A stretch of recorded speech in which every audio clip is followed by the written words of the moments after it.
Tuhan bersamamu.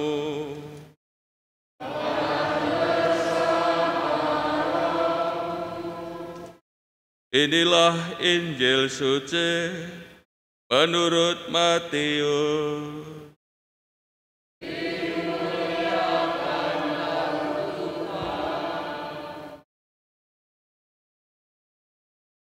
Dalam khotbah di bukit,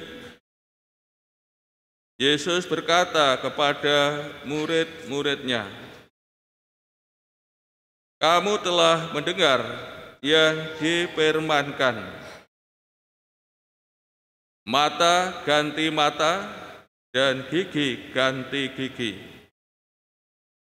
Tetapi aku berkata kepadamu, janganlah kamu melawan orang yang berbuat jahat kepadamu, melainkan siapapun yang menampar pipi kananmu, berilah juga kepadanya pipi kirimu. Bila orang hendak mengadukan engkau karena mengingini jubahmu, serahkanlah juga pakaianmu. Bila engkau dipaksa mengantarkan seseorang berjalan sejauh 1 mil, berjalanlah bersama dia sejauh 2 mil. Berilah kepada orang yang meminta kepadamu, dan janganlah menolak orang yang mau meminjam dari kamu. Kamu telah mendengar yang difirmankan, kasihilah sesamamu manusia dan bencilah musuhmu. Tetapi aku berkata kepadamu, kasihilah musuhmu, berdoalah bagi mereka yang menganiaya kamu. Karena dengan demikian, kamu menjadi anak-anak Bapamu yang di surga, yang menerbitkan matahari bagi orang yang jahat dan orang yang baik, yang menurunkan hujan bagi orang yang benar dan bagi orang yang tidak benar. Apabila kamu mengasihi orang yang mengasihi kamu, apakah upahmu? Bukankah pemungut cukai juga berbuat demikian? Apabila kamu hanya memberi salam kepada saudara-saudaramu saja, apakah lebihnya daripada perbuatan orang lain? Bukankah bangsa-bangsa yang tidak mengenal Allah pun berbuat demikian? Karena itu, haruslah kamu sempurna, sama seperti Bapamu yang di surga adalah sempurna.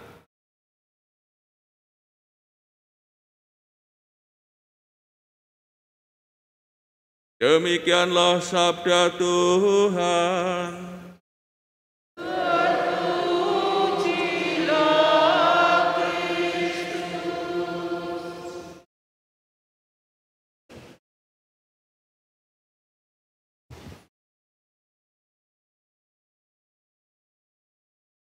Saudara-saudari yang terkasih, akan saya bacakan Surat Gembala Prapaskah tahun 2023. Temanya pertobatan dalam keluarga.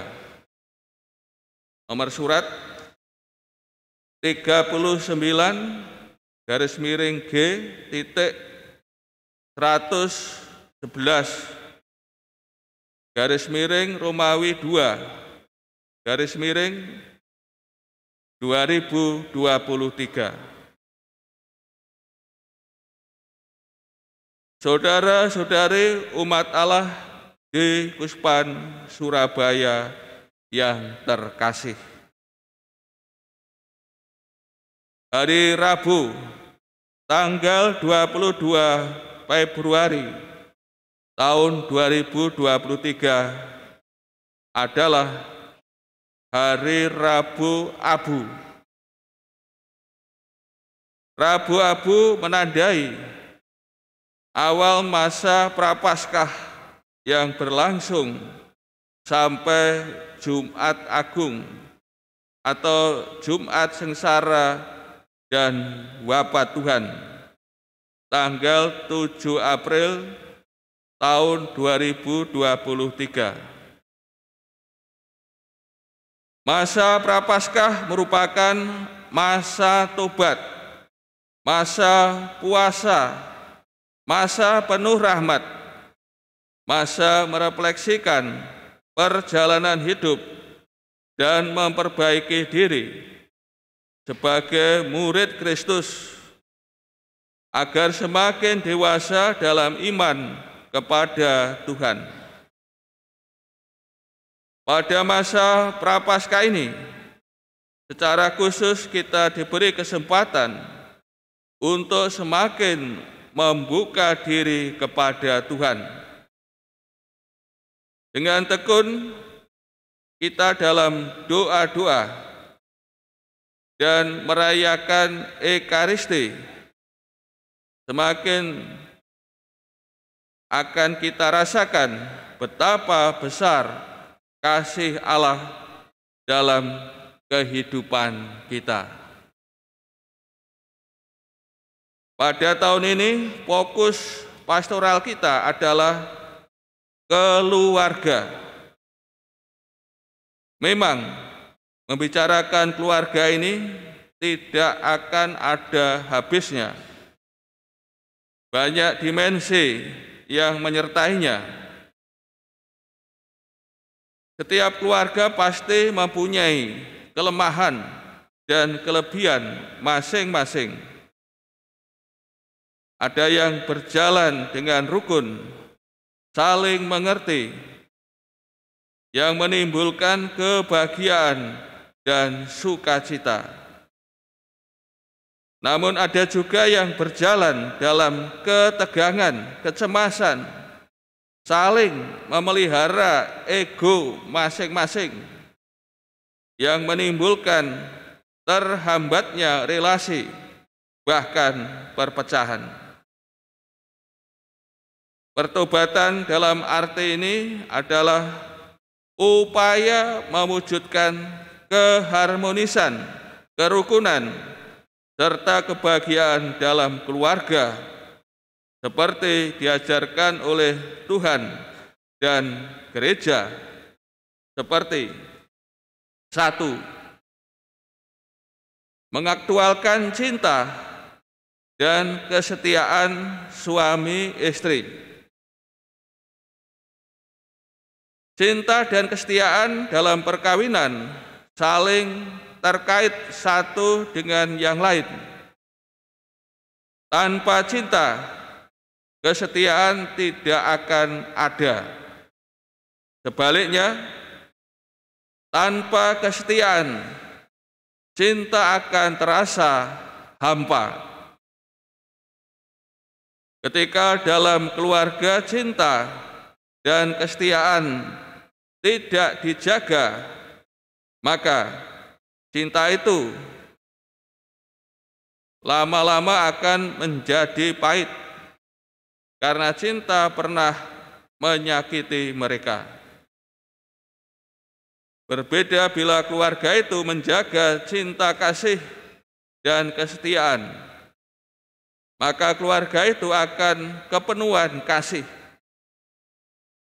Karena pada hakikatnya Allah menciptakan manusia untuk saling mencintai.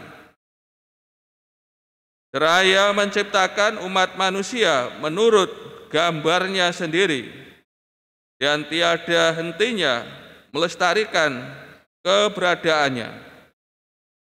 Allah menggoreskan dalam kodrat manusiawi pria maupun wanita, dan karena itu juga kemampuan serta tanggung jawab untuk mengasihi dan hidup dalam persekutuan. Oleh karena itu, cinta kasih merupakan panggilan yang sangat mendasar bagi setiap manusia dan sudah tertera dalam kodratnya. Paus Yohanes Paulus II, Familiaris Consortio, artikel 11. Oleh sebab itu, hendaknya setiap hari orang tua selalu bertanya, sudahkah hari ini aku menjadi tanda cinta kasih dan kesetiaan Tuhan kepada anak-anak? Demikian juga sebaliknya anak-anak bertanya, sudahkah menjadi tanda kasih dan kesetiaan bagi orang tua? Kemudian mereka dalam satu keluarga merenungkan, sudahkah kami menjadi tanda kasih dan kesetiaan bagi orang lain? 2. Orang tua sebagai pewaris iman. Keluarga adalah tempat pertama bagi anak-anak untuk menerima pendidikan iman dan mewujudkannya. Dikatakan bahwa tujuan pendidikan dalam arti sesungguhnya yaitu mencapai pembentukan pribadi manusia dalam perspektif tujuan terakhirnya dan demi kesejahteraan kelompok-kelompok masyarakat, di mana sebagai manusia ia adalah sebagai anggotanya. Maka pendidikan anak secara umum harus mengarah kepada pembentukan pribadi manusia secara utuh. Konsili Vatikan II, Gravissimum Educationis 1.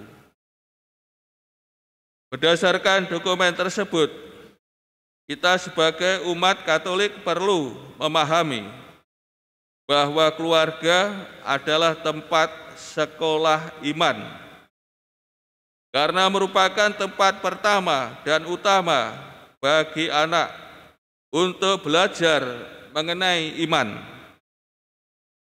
Sebagai orang tua hendaknya menyiapkan dan memberikan bekal iman kepada anak-anaknya, bekal rohani, iman yang hidup, juga kasih, sikap hati, dan hal lain yang mendukung nilai Kristiani, yang menentukan kehidupan anak di masa yang akan datang.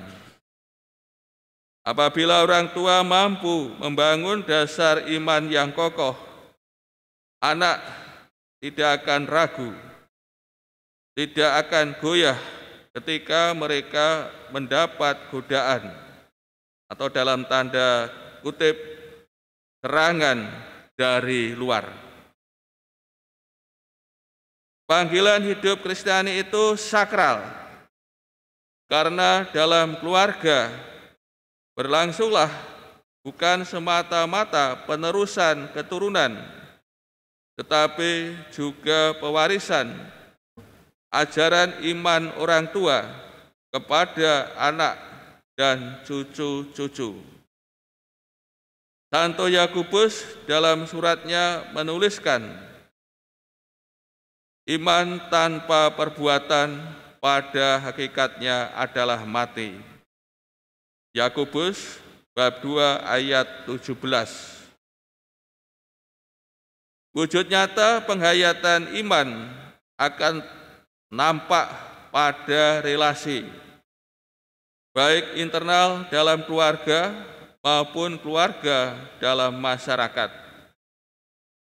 Iman seseorang dapat berkembang penuh hanya melalui kebersamaan dengan orang lain.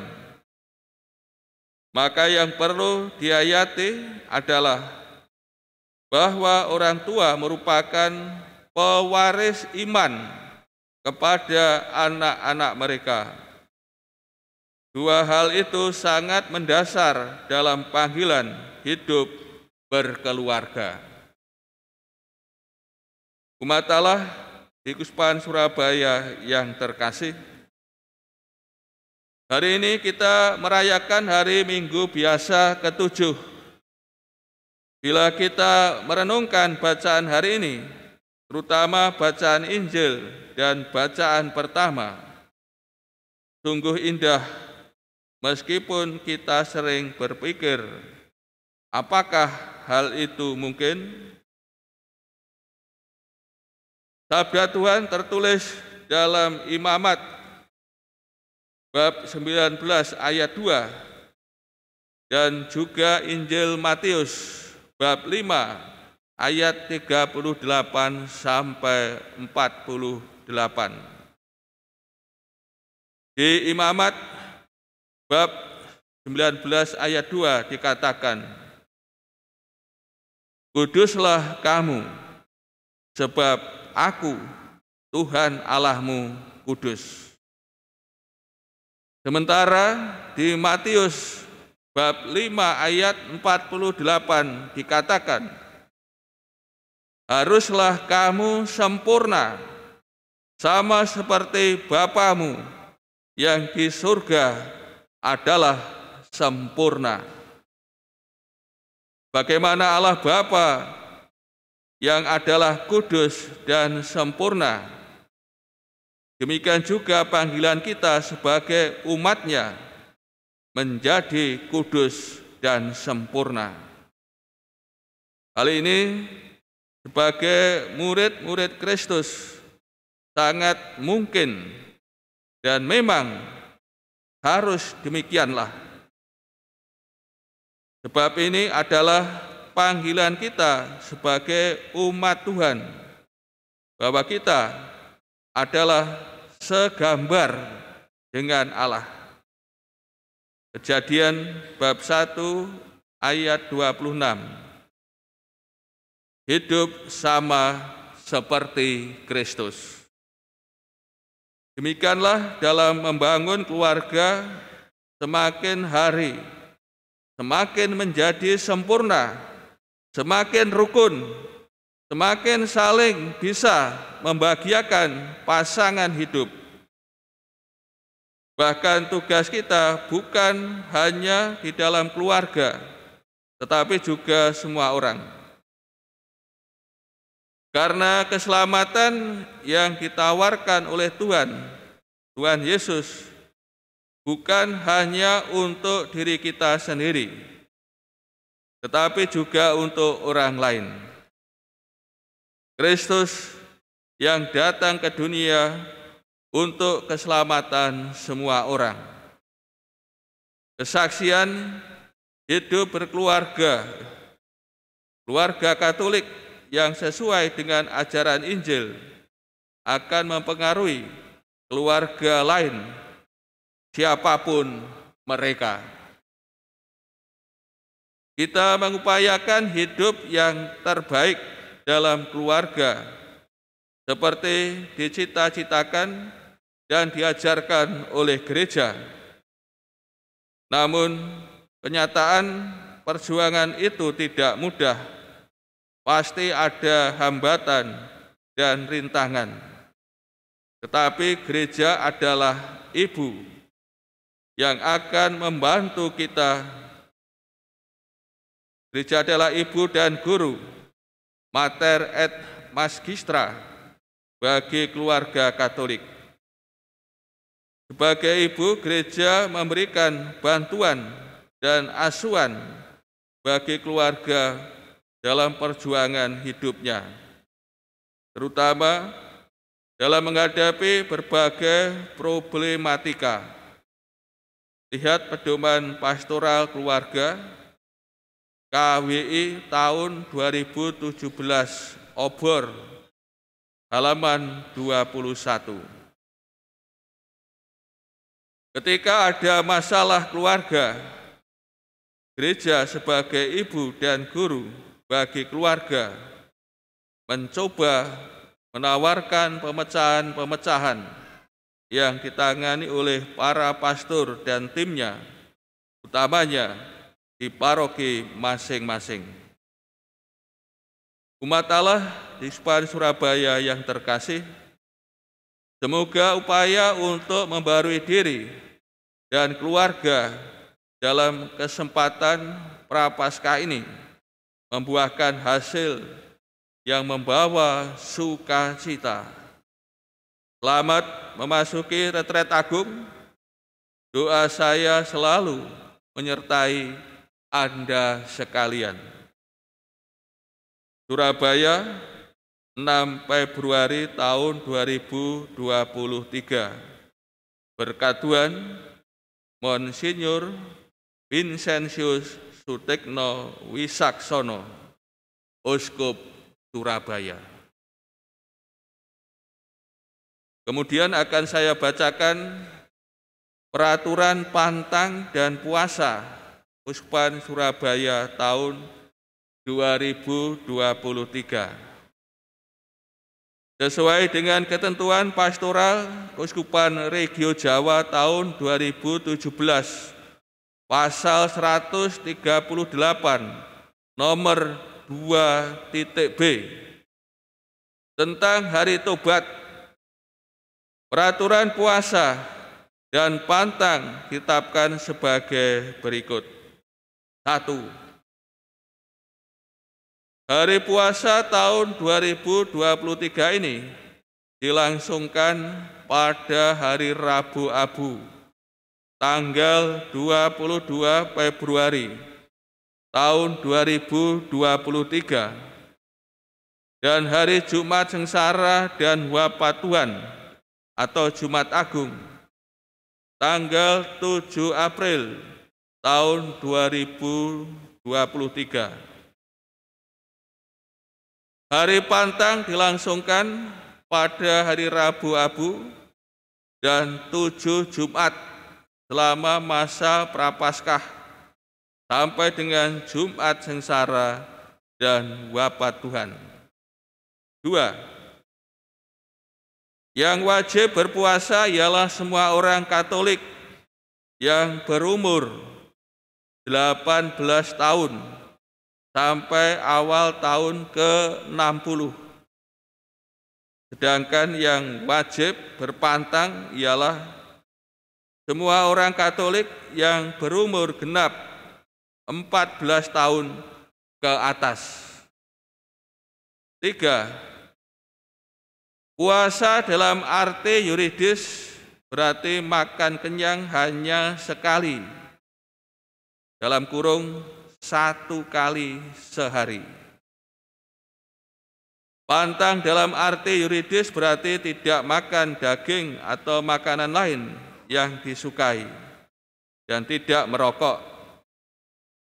Berhubung peraturan puasa dan pantang cukup ringan, maka sebaiknya agar secara pribadi atau bersama-sama dalam keluarga, biara, pastoran, lingkungan, seminari menyepakati cara puasa dan pantang yang dirasa lebih sesuai dengan semangat tobat dan mati raga yang mau dinyatakan. 4. Hendaknya diusahakan agar setiap orang beriman Kristiani, baik secara pribadi maupun bersama-sama, mengusahakan pembaruan hidup rohani, misalnya dengan rekoleksi, retret, latihan rohani, tekun dalam ibadat jalan salib, meditasi, pengakuan dosa, adorasi, dan tekun mendalami materi APP. 5. Salah satu kapan tobat ialah aksi puasa pembangunan atau APP yang diharapkan mempunyai nilai pembaruan pribadi dan nilai solidaritas tingkat lingkungan, paroki, keuskupan, dan nasional. Hendaknya di setiap paroki berdasarkan masukan dari lingkungan mengadakan kegiatan sosial konkret yang membantu masyarakat, misalnya donor darah, pasar murah, dan lain-lain. 6.